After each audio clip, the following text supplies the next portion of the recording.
محترم ناظرین، السلام علیکم ورحمۃ اللہ وبرکاتہ۔ میں روز تھانے کے باہر بھیک مانگتا اور سب مجھے دھتکار دیتے۔ ایک دن نیا آئی جی آیا تو میں نے اس کی وردی کو چھو کر دیکھا۔ سپاہی نے مجھے تھپڑ مارا۔ آئی جی نے مڑ کر میرا چہرہ دیکھا اور فوراً اپنی ٹوپی اتار کر میرے گندے پیروں میں رکھ دی۔ پورا تھانہ یہ منظر دیکھ کر ہل گیا۔ آئی جی صاحب نے روتے ہوئے جب اپنی جیب سے ایک پرانی تصویر نکال کر میرے چہرے سے ملائی تو سب کو پتہ چلا کہ یہ بھکاری کوئی معمولی فقیر نہیں بلکہ میں جائے واردات کے نزدیک کھڑا ہوا تھا۔ حیرت سے اپنے سامنے موجود اس جوان لاش کو دیکھ رہا تھا جو اب مٹی کا ڈھیر بن چکی تھی۔ کچھ وقت بعد اسے دفنانا تھا۔ خون میں لت پت اس کا وجود مجھے اس بات کا احساس دلا رہا تھا کہ ہر شخص کا اختتام موت ہے۔ میں نے بے اختیار گہری سانس لی تھی اور ایک طرف ہو گیا تھا۔ کچھ ہی دیر کے بعد تمام تر مراحل طے پا چکے تھے اور ہم وہاں سے نکل کر سیدھا تھانے کی طرف بڑھ گئے تھے۔ آج صبح سے ہی میرا دل بہت زیادہ گھبرا رہا تھا۔ نہ جانے کیوں بار بار مجھے ایسا محسوس ہو رہا تھا کہ کچھ غلط ہونے والا ہے۔ اور جب میں تھانے پہنچا، وہاں جاتے ہی مجھے خبر مل گئی تھی کہ ایک خطرناک ایکسیڈنٹ ہوا ہے، آپ کو جانا پڑے گا۔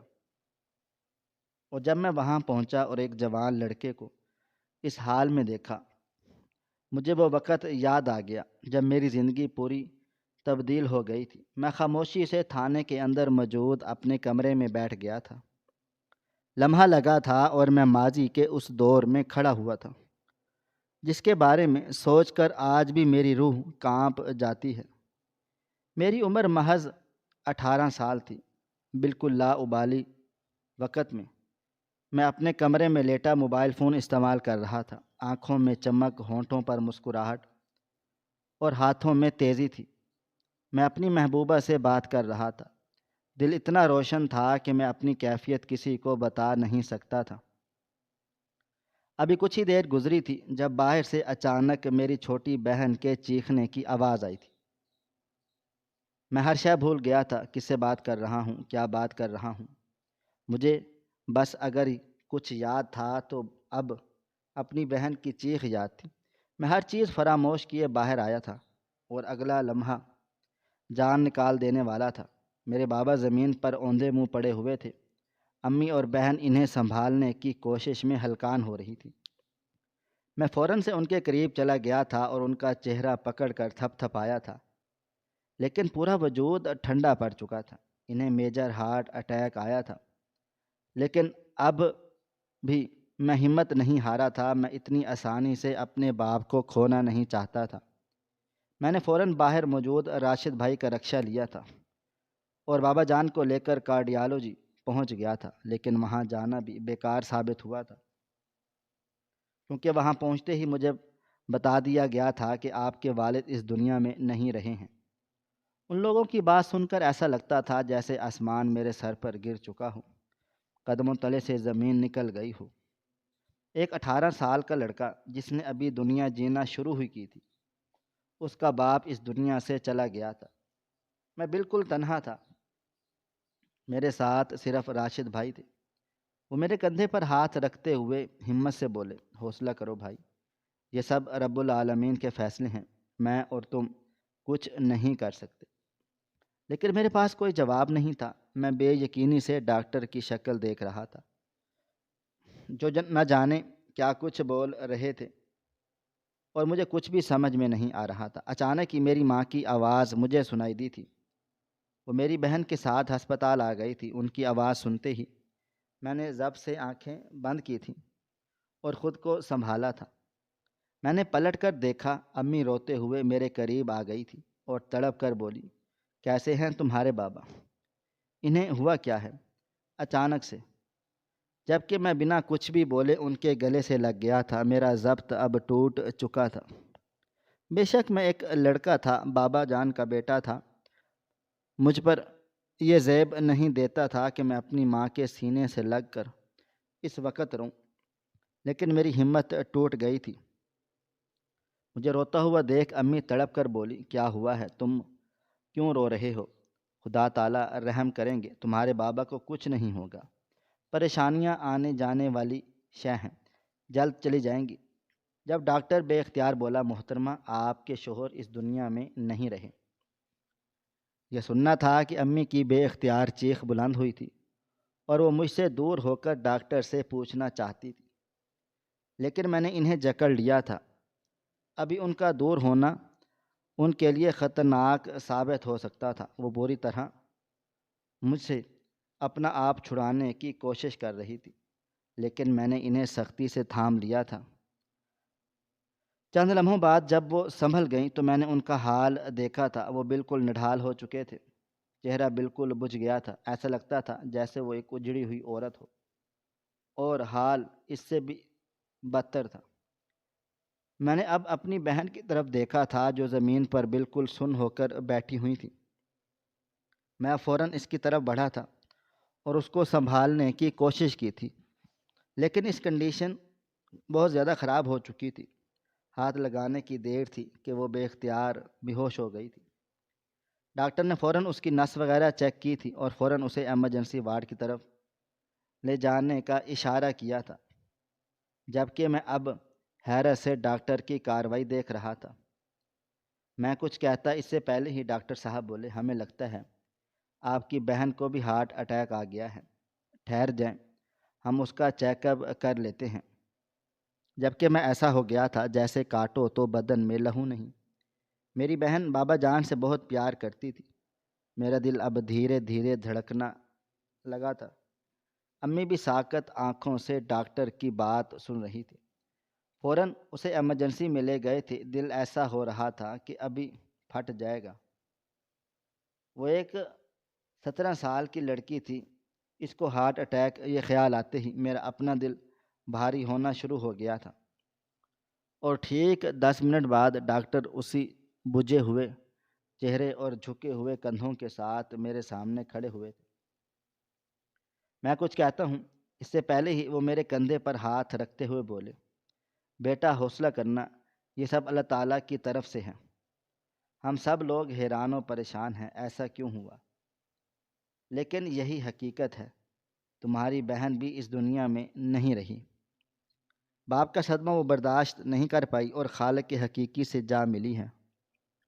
خدا تعالیٰ آپ لوگوں کو صبر جمیل عطا کرے۔ یہ بول کر ڈاکٹر چلا گیا تھا، جبکہ نہ جانے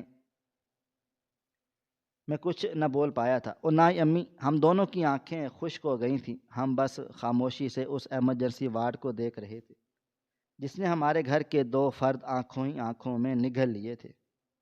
بہت ہی مشکل گھڑی تھی۔ میں نے بہت مشکلوں کے ساتھ راشد بھائی کے ساتھ مل کر ان دونوں کو باڈیوں کو سرد خانے پہنچا دیا تھا۔ دل ایسا ہو رہا تھا کہ ابھی پھٹ جائے گا۔ ایک 18 سال کا لڑکا جس نے ابھی دنیا دیکھنا شروع کی تھی، اس کی دنیا کو بالکل ویران کر دیا گیا تھا۔ لمحہ لگا تھا اور میری خوشیوں کو آگ لگ گئی تھی۔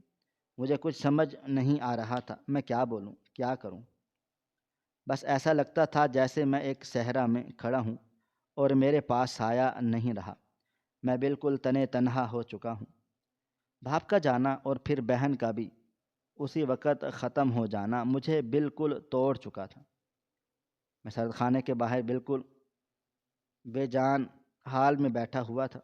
مجھے بالکل سمجھ نہیں آ رہا تھا، جب میں میت لے کر گھر جاؤں گا تب امی کو کس طرح سے سنبھالوں گا، انہیں کیسے حوصلہ دے کر مناؤں گا۔ ایک لمحے کے لیے مجھے 18 سے 28 سال کا سفر طے کروا دیا تھا اور میں ابھی اپنے سوچوں میں ہی گم تھا، جب اچانک مجھے اپنے برابر کسی کی آہٹ محسوس ہوئی تھی۔ میں نے گردن موڑ کر دیکھا، سامنے ایک انجان چہرہ بیٹھا ہوا تھا اور میں اٹھ کر تھوڑا سا آگے ہو جانا چاہتا تھا۔ ابھی میرا ارادہ نہ کسی سے بات کرنے کا تھا اور نہ ہی کسی کے ساتھ بیٹھنے کا۔ میں ابھی کھڑا ہی ہوا تھا جب اس شخص نے میرا ہاتھ تھام لیا تھا۔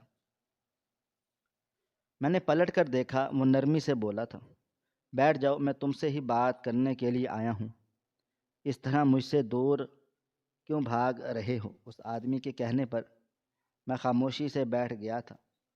وہ میرے کندھے پر ہاتھ رکھتے ہوئے بولا، میں جانتا ہوں تمہارا باپ اس دنیا میں نہیں رہا ہے، بہن بھی چلی گئی ہے اور اب تمہیں اپنا آپ بہت اکیلا محسوس ہو رہا ہوگا۔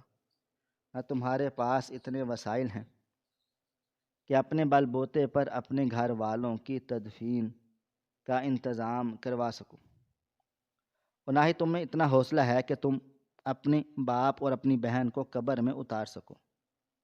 ان کی بات سن کر ایسا لگتا تھا جیسے کسی نے میرا دل مٹھی میں لے کر مسل دیا ہو۔ وہ مزید بولے، میں تمہیں 80,000 روپیہ دے رہا ہوں، تقریباً ایک تدفین میں 40,000 روپے کا خرچ آئے گا۔ تم آرام سے اپنے باپ اور بہن کی تدفین کا انتظام کرو، اور ہاں، پھر میرے ایڈریس پر آ جانا، نوکری بھی ملے گی اور سمجھ اور شعور بھی ملے گا۔ ہمت ہارنے کی ضرورت بالکل بھی نہیں ہے۔ حوصلہ ہر جگہ بلند رکھنا ہے، کیونکہ اب تمہارے پاس کوئی نہیں ہے، نہ باپ کی سپورٹ اور نہ ہی بہن کا سہارا۔ یہ کہہ کر اس آدمی نے ایک لفافہ میری طرف بڑھا دیا تھا اور ایک کارڈ بھی دیا تھا۔ میں کچھ کہتا اس سے پہلے وہ کھڑا ہوا تھا اور آنکھوں ہی آنکھوں میں غائب ہو گیا تھا۔ میرے دل و دماغ میں یہ بالکل نہیں آ رہا تھا کہ ایک دفعہ میں اس سے پوچھ لوں، تم کون ہو، تمہارا نام کیا ہے؟ بس اس وقت میں صرف اپنے باپ کے غم اور اپنی بہن کے غم میں ہی ڈوبا ہوا تھا۔ مجھے واقعی پیسوں کی ضرورت تھی، لیکن ابھی تک میرا دھیان اس طرف گیا ہی نہیں تھا۔ میں نے پیسے جیب میں رکھ لیے تھے اور اب سرد خانے کے اندر آ گیا تھا۔ مجھ سے میری ماں کا مطالبہ کیا جا رہا تھا کہ آپ غسل کے وقت اپنی ماں کو بلانا چاہتے ہیں، لیکن میں نے منع کر دیا تھا کہ نہ امی بابا کے غسل کے درمیان ہوں گی اور نہ ہی بہن کے غسل کے درمیان ہوں گی۔ مجھے معلوم تھا میری ماں نے کتنا حوصلہ ہے، وہ یہیں پر ہی دم توڑ دیں گی۔ میں نے منع کر دیا تھا اور بابا کے غسل میں شامل ہو گیا تھا۔ ان کے پاؤں پر پانی ڈالتے ہوئے میرا دل پھٹ رہا تھا۔ میں وہیں زمین پر بیٹھ گیا تھا اور ان کے پاؤں پکڑ کر شدت سے رونے لگا تھا۔ دل اتنا تڑپ رہا تھا کہ ایک لمحے کے لیے مجھے لگا آج میرا دل بھی بند ہو جائے گا، لیکن ظالم تھا، بند نہیں ہوا، اور میں روتے ہوئے بولا، بابا جان آپ چھوڑ کر کیوں چلے گئے ہیں؟ آپ کو معلوم ہے ابھی میں صرف 18 سال کا ہوں، میں نے دنیا کو دیکھنا شروع کیا ہے اور آپ مجھے چھوڑ کر چلے گئے ہیں۔ یہ کہاں کا انصاف ہے؟ آپ اچھی طرح سے جانتے ہیں میں کچھ بھی نہیں کر پاتا ہوں، میں ایک فیلئر ہوں جس نے زندگی میں صرف ہارنا سیکھا ہے، اور آپ میرے پاس کہیں بھی نہیں ہو۔ ہر بار جب میں زندگی سے ہار جاتا آپ میرے ساتھ بیٹھتے ہو، حوصلہ دیتے، مجھے سمجھاتے ہو، لیکن اب اگر میں ہار گیا تو مجھے کون سمجھائے گا، کون حوصلہ دے گا؟ آپ اچھی طرح سے جانتے ہو امی چھوٹے سے بہت پیار کرتی تھیں، مجھ سے نہیں۔ مجھ سے پیار تو آپ کرتے تھے، پھر آپ کیوں چلے گئے مجھے چھوڑ کر؟ اور وہ بدبخت ہمیشہ نمبر لینے کے چانس ڈھونڈتی رہتی تھی۔ اس بار بھی اس نے وہی بازی ماری اور آپ کے ساتھ ہی اوپر چلی گئی۔ مجھے کوئی پیار نہیں کرتا، میں اس دنیا میں نہیں رہنا چاہتا، مجھے بھی آپ کے پاس آنا ہے۔ آپ اللہ تعالیٰ سے سفارش کرنا وہ میری عمر بھی کم کر دے، مجھے نہیں یہاں پر رہنا۔ یا بابا مجھے معاف کر دیں، اگر مجھ سے کوئی غلطی ہوئی ہے، اگر میں نے آپ کے دل آزاری کی ہے، میرا دل پھٹ رہا ہے بابا، سب تباہ ہو چکا ہے، ہمارا گھر بکھر گیا ہے، مجھے یقین نہیں آ رہا میرے پاس کچھ بھی نہیں ہے، نہ تنگ کرنے کے لیے چھوٹی اور نہ لاڈ اٹھانے کے لیے۔ بابا یہ کہہ کر میں پھوٹ پھوٹ کے رونا شروع ہو گیا تھا۔ کافی مشکل سے میں نے اپنے آپ کو خود کو سنبھالا تھا اور اب میں باہر آ گیا تھا۔ ان کے تمام تر مراحل طے ہو گئے تھے اور میں ان دونوں کی ڈیڈ باڈیز ایمبولینس میں لیے گھر کے لیے روانہ ہو گیا تھا۔ دل اتنا غمگین ہو رہا تھا کہ میں اس بات کو بالکل ہی فراموش کر چکا تھا کہ میری جیب میں 80,000 روپے ہیں۔ کوئی شخص انجان مجھے ملا تھا جس نے آج اچانک میری مدد کی تھی۔ میں گھر پہنچا تب تک میرے بابا کے بھائی اور امی کی بہنوں کے شوہر وغیرہ نے تمام انتظامات کر لیے تھے۔ امی بابا اور چھوٹے کی میتیں دیکھ کر تڑپ تڑپ کر رونے لگ گئی تھیں۔ ان کا حال بہت برا ہو رہا تھا، بال بکھرے ہوئے تھے، چہرہ لال ہو رہا تھا، آنکھوں سے آنسو بہہ رہے تھے اور وہ بین کر رہی تھیں۔ میرے بابا کی بہنیں، ان کا حال بھی بہت مختلف تھا۔ اچانک سے جو قیامت میرے گھر آئی تھی وہ معمولی نہیں تھی۔ میں فوراً آگے بڑھ کر امی کو سنبھالا تھا، لیکن وہ میرے ہاتھوں سے پھسلتی جا رہی تھی۔ قسمت اتنی بڑی آزمائش دے گی میں نے کبھی سوچا بھی نہیں تھا۔ میرا موبائل فون کہاں پر تھا، میں خود کہاں پر تھا، مجھے کچھ پتہ نہیں چلا تھا۔ میری امی اپنے شوہر کو دیکھتے ہوئے تڑپ کر بولی، راشد آپ کہاں چلے گئے؟ یہ کیا کر لیا ہے آپ نے اپنے ساتھ؟ راشد اٹھ جاؤ، میں مر جاؤں گی۔ راشد آپ اچھی طرح جانتے ہو میرے گھر کا شیرازہ بکھر جائے گا، میرے پاس کچھ نہیں بچا۔ راشد خدا کے لیے اٹھ جاؤ، آپ نے ظلم کیا ہے، آپ اپنے ساتھ ساتھ میری معصوم بچی کو بھی لے گئے ہیں، اس کے بغیر مجھے جینا نہیں آتا، آپ اچھی طرح سے جانتے ہو، آپ مجھے ہمیشہ تنگ کرتے ہو، خدا کے لیے میری بچی واپس کر جاؤ۔ امی کی حالت بہت خراب ہو رہی تھی، لیکن میں کیا کرتا؟ اگر میرے بس میں ہوتا میں لمحہ لگاتا اور اپنے بابا اور اپنی بہن کو واپس لے آتا، لیکن ہر شخص یہاں آ کر بے بس ہو جاتا ہے، امیر ہو غریب ہو، لیکن جب انسان ختم ہو جائے آپ کے پاس کچھ نہیں بچتا۔ کچھ دیر کے بعد تدفین کے مراحل طے ہونا شروع ہو گئے تھے۔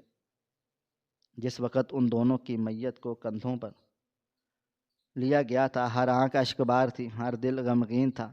میرے بابا بہت اچھے اور نیک انسان تھے، انہوں نے کبھی کسی کے ساتھ برا سلوک نہیں رکھا تھا، بلکہ ہر شخص کے ساتھ نرمی اختیار کرتے تھے۔ میری بہن بھی بہت اچھی تھی، وہ بہت معصوم تھی، اور اب بابا کے غم میں جانا سب کو ہی اس کی جانب متوجہ کر رہا تھا۔ جس وقت ان دونوں کا جنازہ پڑھایا جا رہا تھا میرا دل پھٹنے کے قریب آ گیا تھا، دل کہتا تھا میں یہیں گر کے مر جاؤں، لیکن اس بات کی اجازت مجھے اللہ نے نہیں دی تھی۔ دل بہت نڈھال ہوا تھا، پورا جسم کپا رہا تھا۔ نماز جنازہ ادا کرنے کے بعد میری بہن اور بابا کو قبرستان کی جانب لے کر روانہ ہو گئے تھے۔ کچھ وقت کے بعد جب انہیں قبر میں اتارا گیا، میرا دل واقعی ہی پھٹ گیا تھا۔ میں چیخ مارنے لگا تھا کہ میں کسی بھی طرح ان لوگوں کو روک لینا چاہتا تھا، ایسا مت کرو، میرے گھر والوں کو مٹی تلے مت دفناؤ، لیکن ایسا ممکن نہیں تھا، یہ ہونا لازم تھا، اور ہم کچھ نہیں کر پائے تھے۔ بابا اور چھوٹی دونوں کو قبر میں اتار دیا گیا تھا۔ لوگ فاتحہ پڑھنے لگ گئے تھے، کوئی نعتیں پڑھ رہا تھا تو کوئی قرآن پاک کی تلاوت کر رہا تھا، اور میں بس خاموشی سے ان کی تازہ قبروں کو دیکھ رہا تھا جو ایک دوسرے کے ساتھ بنائی گئی تھی۔ اب لوگ جانا شروع ہو گئے تھے، لیکن اب میں بالکل بے جان ہو کر قبروں کے پاس بیٹھا ہوا تھا۔ ہم مردوں کا حوصلہ بہت بلند ہوتا ہے جو اپنے ہی گھر والوں کو اپنے ہاتھوں سے قبر میں اتارتے دیتے ہیں، اور یہ حوصلہ کبھی ایک عورت کے پاس نہیں آ سکتا، اور یہ بات حقیقت ہے۔ کافی دیر تک میں روتا رہا تھا، اور پھر چاچو زور زبردستی مجھے اٹھانے لگ گئے تھے، لیکن میں اٹھنے کا نام ہی نہیں لے رہا تھا۔ میں بس جم کر بیٹھ گیا تھا۔ سب مجھے سمجھانے لگے تھے، لیکن مجھ میں ہمت ہی پیدا نہیں ہو رہی تھی کہ میں کھڑا ہو پاتا۔ جب اچانک ایک شخص نے میرے کندھے پر ہاتھ رکھا تھا، لاشعوری طور پر میری گردن گھوم گئی تھی۔ سامنے کوئی اور نہیں بلکہ وہی اجنبی آدمی کھڑا ہوا تھا جس نے سرد خانے کے پاس 80,000 روپے دیے تھے۔ میں اس کی شکل دیکھتے ہی فوراً پہچان گیا تھا۔ وہ میرے نزدیک بیٹھ گیا تھا اور میرا ہاتھ تھام کر بولا، اس طرح تم رو رہے ہو، تڑپ رہے ہو، تمہارا باپ اور تمہاری بہن تمہیں دیکھ کر خوش ہوں گے۔ اس طرح حوصلہ کیوں توڑ رہے ہو؟ تمہاری ماں بیوہ ہو چکی ہے، اسے عدت میں بٹھا دیا گیا ہے، ہو سکتا ہے تمہاری ماں کے ساتھ وہاں ظلم کیا جا رہا ہو اور تم یہاں بیٹھے ہو۔ میں بے اختیار بولا، امی کے ساتھ کون ظلم کرے گا اور ان پر کیوں ظلم کیا جائے گا؟ میں واقعی بالکل بے خبر تھا، میرا تو اس طرف دھیان ہی نہیں گیا تھا کہ میری ماں بیوہ ہو چکی ہیں، اسے عدت میں بٹھا دیا گیا ہے۔ وہ بولے، آج کے دور میں کچھ خواتین ہوتی ہیں جو اپنا دکھ تازہ کرنے کے لیے اس وقت پر پہنچی ہوئی عورت کو تکلیف دیتی ہے۔ مطلب تمہاری ماں پر سفید چادر ڈالی جا رہی ہوگی اور اسے بند کیا جا رہا ہوگا، اسے عجیب عجیب باتیں بولی جا رہی ہوں گی۔ تم جاؤ اور اپنی ماں کا سہارا بنو۔ بے شک تمہاری بہن چلی گئی ہے، تمہارے بابا چلے گئے ہیں، لیکن ابھی ماں حیات ہے اور ایک واحد رشتہ اب تمہارے پاس ہے، تمہاری ماں کا بچا ہوا ہے۔ کیا تم اسے کھو دینا چاہتے ہو؟ میں نے بے اختیار سر نفی میں ہلایا تھا، مجھ سے اتنی عظمت نہیں تھی کہ اب یہ دھچکا بھی برداشت کروں۔ وہ بولے تو پھر جاؤ اور اپنی ماں کو سنبھالو، کچھ بدبخت عورتیں ان کی چوڑیاں بھی توڑ رہی ہوں گی، تمہاری ماں کو تکلیف ہوگی، ان کو اپنی چھایا میں لو، اپنی ماں کا بازو بنوا کر اس کے لیے دیوار بن جاؤ، کوئی اس تک پہنچ نہ پائے۔ نہ جانے کیوں اس آدمی کی بات سن کر مجھ میں ایک ہمت پیدا ہوئی تھی، ایسا لگتا تھا جیسے بابا کہہ رہے ہوں کہ میری بیوی کا خیال رکھنا۔ چھوٹی میری جانب آس بھری نظروں سے دیکھ رہی تھی کہ ماں کو کچھ نہیں ہونا چاہیے، اگر ماں کو کچھ ہو گیا سب کچھ ختم ہو جائے گا۔ میں بنا کچھ بھی کہے باہر کی طرف بڑھا تھا۔ ایک مختصر مسافت طے کر کے ہم لوگ اندر آ گئے تھے، میرے ساتھ سب ہی داخل ہوئے تھے، لیکن کوئی بھی اماں کے کمرے کی طرف نہیں گیا تھا کیونکہ وہ عدت میں تھی۔ صرف میں ان کے کمرے میں گیا تھا اور اس آدمی کے کہنے کے مطابق امی پر واقعی سفید چادر ڈلی ہوئی تھی اور ان کے ہاتھوں میں چوڑیاں بھی موجود نہیں تھیں۔ وہ بالکل نڈھال حال سر جھکائے بیٹھی تھی۔ میرا دل پھٹنے کے قریب آ گیا تھا، لیکن میں بنا کچھ بھی بولے تڑپ کر اپنی ماں کی طرف بڑھا تھا، ان کو فوراً سے اپنے گلے سے لگایا تھا، جبکہ وہ میری وجود میں ایسے سمائی تھی جیسے واقع ان پر کسی نے ظلم کے پہاڑ توڑ دیے ہوں۔ میں چیخ چلا کر بولا، کس نے میری ماں کے سر پر سفید چادر ڈالی ہے؟ کون تھا وہ جس نے میری ماں کی کلائیاں سے چوڑیاں توڑ ڈالی ہیں؟ آپ لوگوں کو کس نے حق دیا ہے یہ سب کرتے ہوئے؟ ایک عورت مر رہی ہے، اسے آپ لوگ اور مار رہے ہیں۔ اگر آپ لوگوں کی اس فضول سی رسم کی وجہ سے میری ماں کو کچھ ہو جاتا تو آپ کو کیا ملتا؟ میرا باپ مرا ہے، میری بہن مری ہے، خدا کے لیے ہمیں جینے دیں۔ میرا دل بالکل پھٹ رہا تھا، ایسا لگتا تھا جیسے سب کچھ ختم ہو جائے گا، جبکہ میری ماں اب گھٹی گھٹی آواز میں رو رہی تھی۔ مجھے اندازہ ہو چکا تھا کہ یہاں میرے پیچھے سے کچھ ہوا ہے۔ کافی ساری خواتین کمرے سے باہر چلی گئی تھیں، میری خالہ اور چچی وغیرہ ہی وہیں پر موجود تھیں۔ میں نے اپنی ماں کے آنسو صاف کیے تھے، وہ مجھے دیکھتے ہوئے بولی، چھوڑ آئے تم میری بچی کو، میرے شوہر کو؟ ایک دفعہ بھی تمہیں یہ خیال نہیں آیا کہ ہم لوگ ان کے بغیر کیسے رہیں گے؟ امی کی بات سن کر میں روتے ہوئے بولا، میں کیا کرتا؟ یہی اللہ تعالیٰ کا نظام ہے، اگر انسان ختم ہو جائے اسے مٹی تلے دفنانا ہوتا ہے۔ آپ کی عدت مکمل ہو جائے میں آپ کو خود بابا کے پاس لے کر جاؤں گا، آپ کو جو گلے شکوے کرنے ہیں، جو شکایتیں کرنی ہیں، آپ سب کرنا۔ میری ماں کو کچھ کھلایا ہے کسی نے؟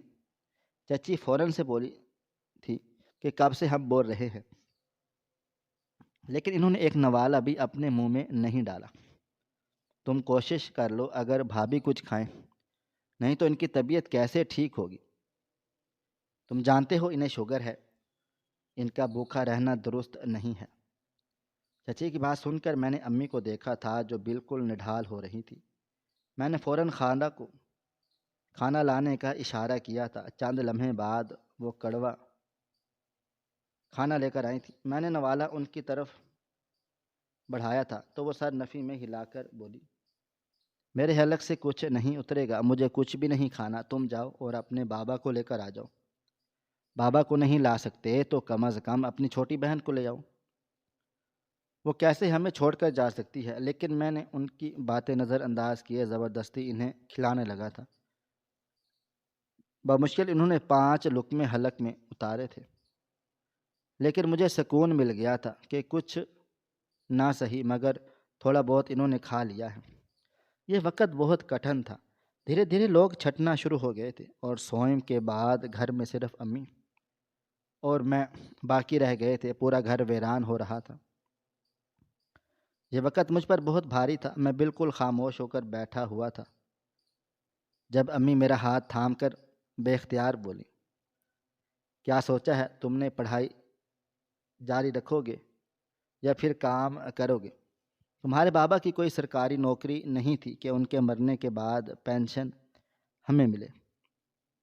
وہ ایک پرائیویٹ ادارے میں کام کرتے تھے، جو ان لوگوں کے بس میں تھا انہوں نے کیا، مگر اب وہ ہماری مدد نہیں کریں گے، اور جہاں تک مجھے لگتا ہے تمہارے چاچو، خالو، پھوپھا کوئی بھی تمہارا ساتھ نہیں دے گا۔ اور ہاں، آج کل کے دور میں کوئی کسی کا نہیں ہے، سب ایک دوسرے کے دشمن بنے ہوئے ہیں۔ کوئی ایک کونے میں بیٹھ کر برائیاں کر رہا تھا، کوئی دوسرے کونے میں بیٹھ کر برائیاں کر رہا تھا۔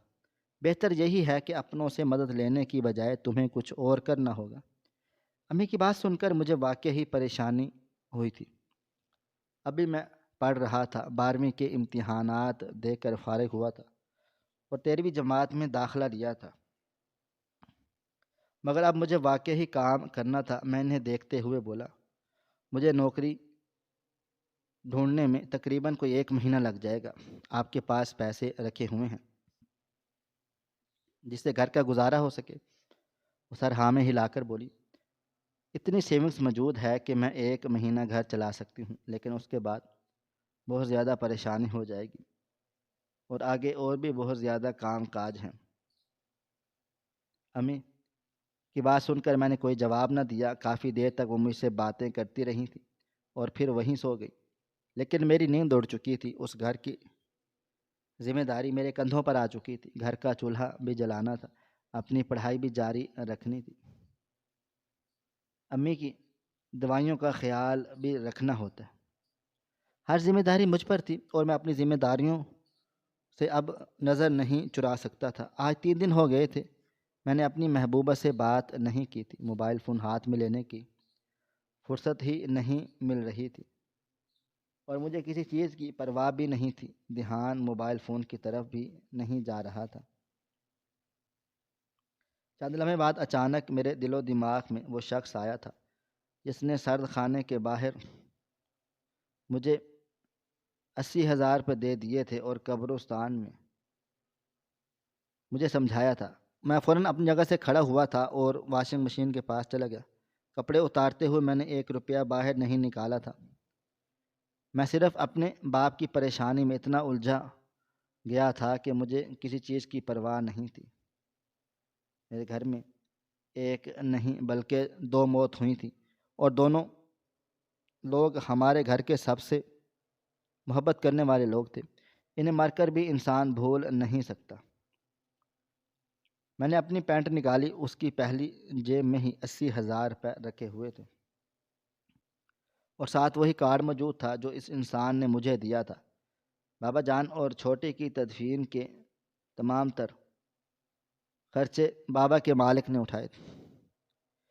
اس وجہ سے میرا یہ پیسہ بالکل بھی خرچ نہیں ہوا تھا۔ اب میں باہر آ گیا تھا، ارادہ امی کو پیسے دینے کا تھا، لیکن وہ سو گئی تھی، اور میں نے وہ پیسے کچھ سوچ کر اپنی تجوری میں رکھ دیے تھے، شاید برے وقت میں کام آ جائے۔ امی کے پاس سیونگز موجود ہیں، اسی لیے میں مطمئن ہو گیا تھا۔ ارادہ اب اس آدمی کو سے رابطہ کرنے کا تھا۔ میں نے گھڑی کی طرف دیکھا، وہ رات کے 10 بجا رہی تھی۔ اس وقت میں نے اس آدمی سے بات کر سکتا تھا۔ اتنی رات نہیں ہوئی تھی۔ میں اپنے کمرے میں آیا۔ 3 دن بعد میں نے پہلی دفعہ اپنے کمرے میں ہوش میں قدم رکھا تھا۔ میرا موبائل فون دراز میں تھا۔ میں نے موبائل فون دراز سے نکال لیا تھا۔ سامنے میری محبوبہ کے کئی کالز، میسیجز موجود تھے، لیکن میں نے ہر ایک شے کو نظر انداز کیا تھا اور اس آدمی کو فون لگا کر برآمدے میں آ کر بیٹھ گیا تھا۔ دل زور زور سے دھڑک رہا تھا۔ نہ جانے یہ شخص کون تھا جس نے 80,000 روپے کی قیمت کی دی تھی۔ پہلی بیل پر ہی دوسری سمت سے کال ریسیو ہو گئی۔ میں ہیلو کہتا جب اس آدمی کی آواز میرے کان کے پردے سے ٹکرائی تھی۔ کل صبح 10 بجے کارڈ میں جو میں نے تمہیں دیا تھا اس پر ایڈریس لکھا ہے، اس جگہ پر پہنچ جانا۔ تمہاری میری ملاقات بھی ہو جائے گی، اور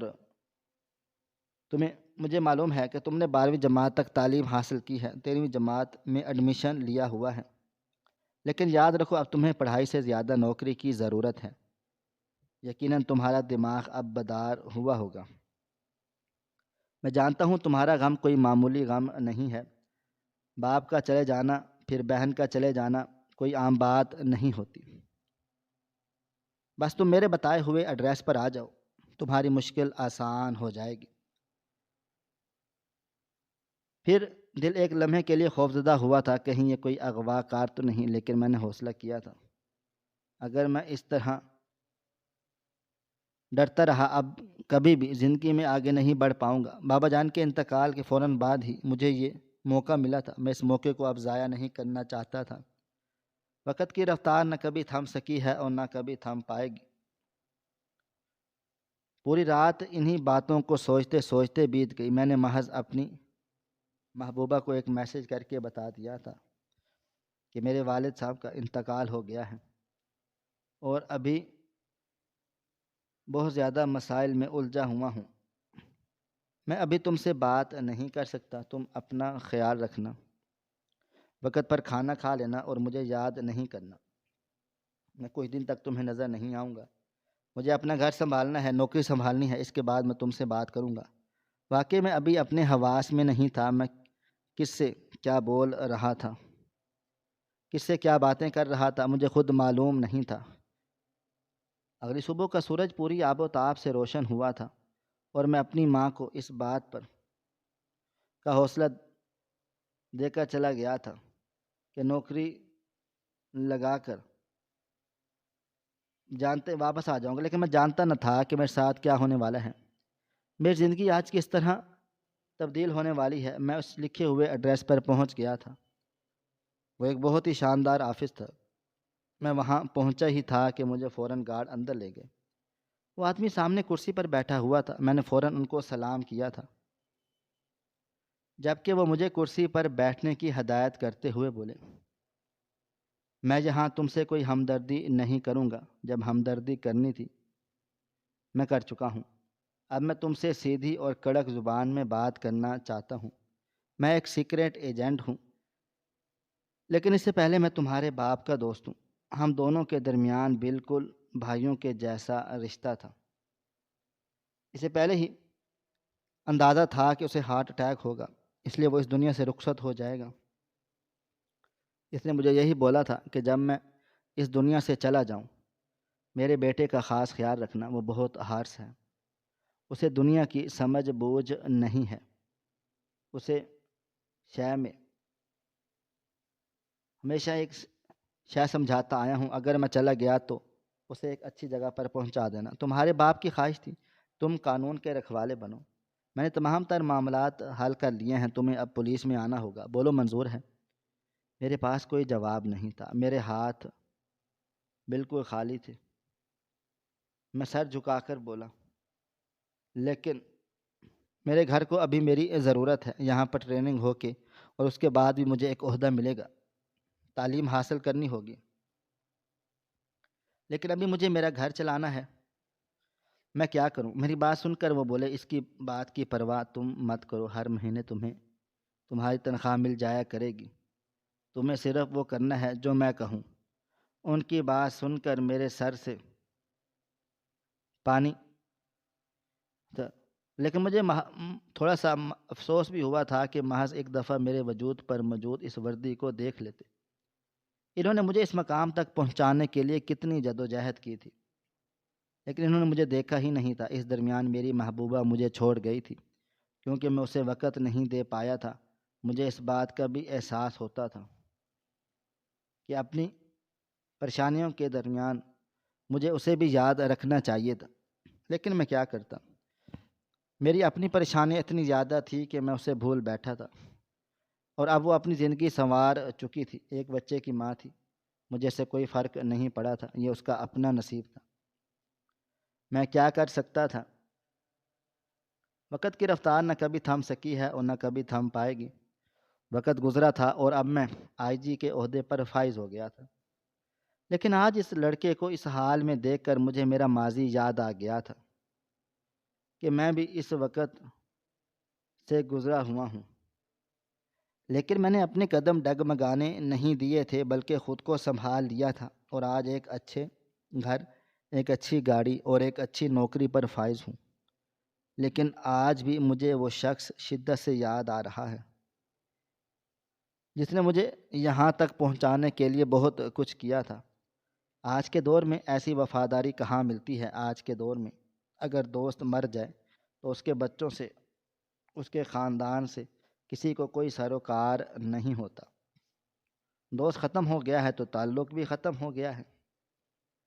آج کے دور میں ایسے رشتے بنتے ہیں، لیکن بابا کا وہ دوست جب بھی یاد آتا تھا تو میری روح کے رونگٹے کھڑے ہو جاتے تھے،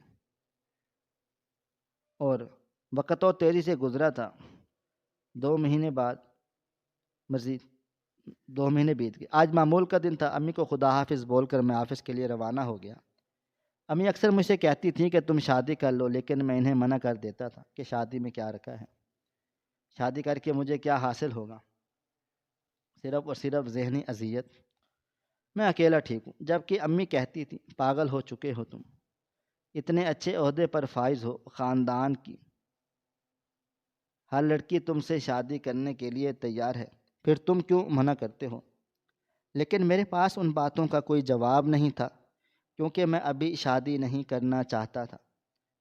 آج اس آفس میں میرا پہلا دن تھا۔ میرا ٹرانسفر ہو چکا تھا اور میں کافی وقت پہلے یہاں کام کر رہا تھا، لیکن اس جانب نہیں آیا تھا۔ آج میں پہلی بار دورے پر آیا تھا۔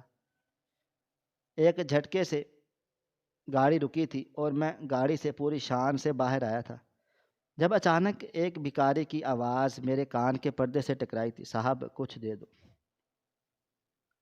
اس نے بنا سوچے سمجھے میری وردی کو تھام لیا تھا۔ میں کچھ کہتا اس سے پہلے ہی میرے ساتھ موجود سپاہی نے اسے کے منہ پر تھپڑ مار دیا، رسید کیا، جس کتاب نہ لاتے ہوئے وہ بے اختیار زمین بوس ہوا تھا۔ مجھے میرے سپاہی کی یہ حرکت بہت بری لگی تھی۔ میں سب کو منع کرتا تھا کہ آپ لوگ کسی بزرگ پر، کسی بھکاری پر یا کسی غریب انسان پر ہاتھ نہیں اٹھایا کرو۔ میں پلٹا ہی تھا کہ اگلا لمحہ میری جان نکال چکا تھا۔ سامنے موجود شخص کوئی اور نہیں بلکہ ثروت انکل تھے، یعنی وہ شخص جس نے آج مجھے زمین سے اٹھا کر آسمان کی بلندیوں پر پہنچا دیا تھا۔ وہ مجھے نم آنکھوں سے دیکھ رہے تھے۔ نہ جانے کیوں میں بے اختیار اپنے سر کی ٹوپی اتاری تھی اور ان کے قدموں میں رکھ دی تھی۔ تھانے کے تمام لوگ میرے استقبال کے لیے دروازے پر ہی کھڑے ہو گئے تھے۔ سب لوگ مجھے حیرت سے دیکھنے لگ گئے تھے۔ سپاہی مجھے دیکھتے ہوئے بولا، صاحب یہ روز یہیں بھیک مانگتا ہے، یہ کیا کر رہے ہیں آپ؟ میں نے بنا کچھ بھی کہے اپنا والیٹ نکالا تھا۔ میرے والیٹ میں کسی اور کی نہیں بلکہ ثروت انکل کی ہی تصویر لگی ہوئی تھی۔ میں نے جب ان کی تصویر کو ان کے چہرے سے ملایا تو میں نے دھوکہ نہیں کھایا تھا۔ پہلے کی نسبت وہ اب کافی تبدیل ہو چکے تھے۔ چہرے پر بڑی بڑی سفید داڑھی تھی، بال سفید ہو چکے تھے، چہرے پر جھریاں تھیں، آنکھوں کے نیچے سیاہ حلقے تھے۔ میں زمین پر ہی بیٹھ گیا تھا۔ میری وردی گندی ہو رہی تھی، لیکن مجھے اس بات کی کوئی بھی پرواہ نہیں تھی۔ میں نے ان کا چہرہ تھام کر بولا، آپ کہاں چلے گئے تھے؟ آپ کو معلوم ہے میرے لیے کتنی بڑی پریشانیاں ہوئی تھیں۔ میں آپ کے آفس گیا تھا، آپ کو تلاش کرنے کی بہت کوشش کی تھی، لیکن آپ مجھے کہیں بھی نہیں ملے تھے۔ آپ کہاں تھے؟ میری بات سن کر وہ بولے، سب کچھ تباہ و برباد ہو گیا ہے۔ مجھے میرے ادارے والوں نے جھوٹے کیس میں پھنسا کر نکال دیا ہے۔ ایک گنڈا میری بیٹی کو تنگ کرتا ہے، اسے شادی کرنا چاہتا ہے، لیکن میں اس کی شادی اس سے کیسے کرواؤں؟ بھیک مانگنے کی نوبت آ چکی ہے۔ اتنے حالات خراب ہو چکے ہیں۔ جس ادارے کے لیے میں نے اتنے سال محنت کی، اپنا آپ تباہ و برباد کیا، جس ادارے کی خاطر میں نے ساری زندگی محنت کی، آج اس ادارے نے مجھے اس مقام پر پہنچا دیا ہے۔ میں نے ان کے آگے ہاتھ جوڑ کر بولا، خدا کے لیے مجھے اپنے گھر لے چلیں، اپنی بیٹی سے ملائیں۔ میں شادی کروں گا اس سے، اور اس گنڈے کا بھی دماغ میں درست کر دوں گا۔ آپ نے مجھ سے رابطہ کیوں نہیں کیا؟ آج میں اس مقام پر ہوں صرف اور صرف آپ کی وجہ سے، اور آپ کی وجہ سے ملا ہے، عہدہ بھی یہ آپ کی وجہ سے ملا ہے، اور آپ کا ادارہ جس نے آپ کے ساتھ یہ سب کچھ کیا ہے، میں اس سب کی خبر لوں گا۔ میرے بس میں جو جو ہوگا میں کروں گا، اور آپ کو آپ کی وہ عزت اور مقام و مرتبہ واپس دلاؤں گا۔ وہ میرے گلے لگ کر خوب رونے لگ گئے تھے، ان کا رونا میری جان نکال رہا تھا۔ انہوں نے مجھے تقریباً کوئی 15 لاکھ کے قریب روپیہ پیسہ دیا تھا جب میں تعلیم حاصل کر رہا تھا اور پولیس کی ٹریننگ لے رہا تھا۔ میں اندر ہی نہیں گیا تھا بلکہ ان کے ہمراہ ان کے گھر چلا گیا تھا۔ ان کی بیٹی تقریباً 22 برس کی تھی، بہت معصوم سہمی ہوئی۔ میں نے اسی پل اس سے نکاح کر لیا تھا، مولوی صاحب اور گواہ بلوائے تھے، اور اس لڑکی کو اپنی تحویل میں لے لیا تھا۔ اگلے دن میں نے اس گنڈے کو حوالات میں ڈال دیا جو ثروت انکل کی بیٹی کے ساتھ یہ ظلم کر رہا تھا، اور پھر اس ادارے پر کارروائی شروع کر دی جنہوں نے اس کو اس حال میں پہنچا دیا تھا۔ تقریباً کوئی 1 مہینہ لگا تھا، اور تمام سچ میں ان کے سامنے لے کر آیا تھا۔ جو الزام آپ لوگ ان پر لگا رہے ہیں وہ جھوٹ ہیں۔ ثروت صاحب ایسے بالکل بھی نہیں ہیں، یہ بہت ایماندار اور نیک انسان ہیں۔ میں نے سب کے درمیان ان کی ایمانداری کے قصے سنائے تھے۔ ان کے وہ 15 لاکھ ان کو واپس کر دیے تھے، اور ان کا دل سے شکریہ ادا کیا تھا کہ باپ کے مر جانے کے بعد آپ نے میرا ساتھ نہیں چھوڑا تھا۔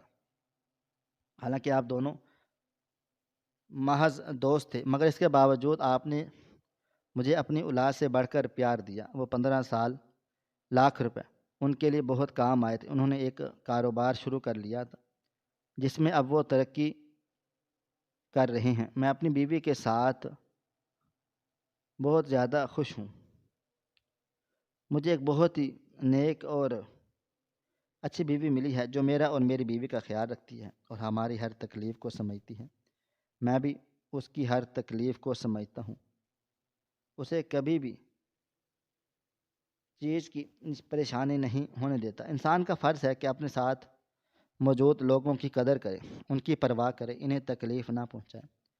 میں آپ تمام سننے والوں کو یہی پیغام دینا چاہوں گا، اگر کسی شخص نے آپ کے لیے کچھ کیا ہے، وہ 100% میں سے 90% برا ہے، اور 10% اس نے آپ کے ساتھ اچھائی کی ہے، تو خدارا اس کی اچھائی کو یاد رکھیں، اس کی برائی کو بھول جائیں۔ آج کل کے دور میں کوئی کسی کا نہیں ہے، اور کوئی کسی کا بھی کچھ نہیں کرتا، اور کوئی کر رہا ہے تو اس کو عزت دیں اور اس کو احترام دیں اور اس کا شکریہ ادا کریں اور اس کے احسان مند رہیں۔ ثروت انکل نے میرے لیے 100% کیا تھا۔ میں اس برے وقت سے گزرا تھا جب میرے پاس کوئی بھی نہیں تھا، نہ باپ تھا، نہ چاچا، نہ تایا، نہ پھوپھو، نہ خالہ، نہ کوئی رشتہ دار۔ ایک اجنبی شخص تھا جس نے مجھے اولاد کی طرح سمجھایا تھا۔ آج کے دور میں باپ کے مر جانے کے بعد ان کے دوست احباب مڑ کر بھی نہیں دیکھتے، لیکن میرے باپ کے دوست نے ایسا نہیں کیا تھا، بلکہ مجھے اپنی اولاد سے بڑھ کر مان دیا تھا، پیار دیا تھا۔ میں زندگی بھر یہ ان کا احسان نہیں بھول سکتا۔ میری ماں بھی میری بیوی کا بہت خیال رکھتی ہے اور اس سے بہت پیار کرتی ہے، کیونکہ جب ہمیں ضرورت تھی تب اسی کے بابا ہمارے لیے کھڑے تھے۔ میں کبھی ان کا یہ احسان نہیں اتار پاؤں گا۔ آپ سب سے یہی التماس ہے کہ غریب لوگوں کی اور بزرگوں کی عزت کرنا سیکھیں۔ ناظرین، آپ کو ہماری آج کی کہانی کیسی لگی؟ کومنٹ باکس میں اپنی رائے کا اظہار ضرور کریں۔ خواہش صرف اتنی ہے کہ کچھ الفاظ لکھوں جس سے کوئی گمراہی کے راستے پہ جاتے جاتے رک جائے، اور نہ بھی رکے تو سوچ میں ضرور پڑ جائے۔ پیارے دوستوں، امید کرتا ہوں کہ آپ کو یہ ہماری کہانی پسند آئی ہوگی۔ ہماری کہانی پسند آئی ہو تو ویڈیو کو لائک کریں، کومنٹس کریں، شیئر کرنا بالکل بھی نہ بھولیں۔ اور ہاں، اگر آپ لوگ اس چینل پر نئے ہیں تو ہمارے چینل ہریرہ انفو کو سبسکرائب ضرور کر لیں اور نوٹیفیکیشن کو ضرور دبا دیں تاکہ آنے والی کہانی سب سے پہلے آپ کو مل سکے۔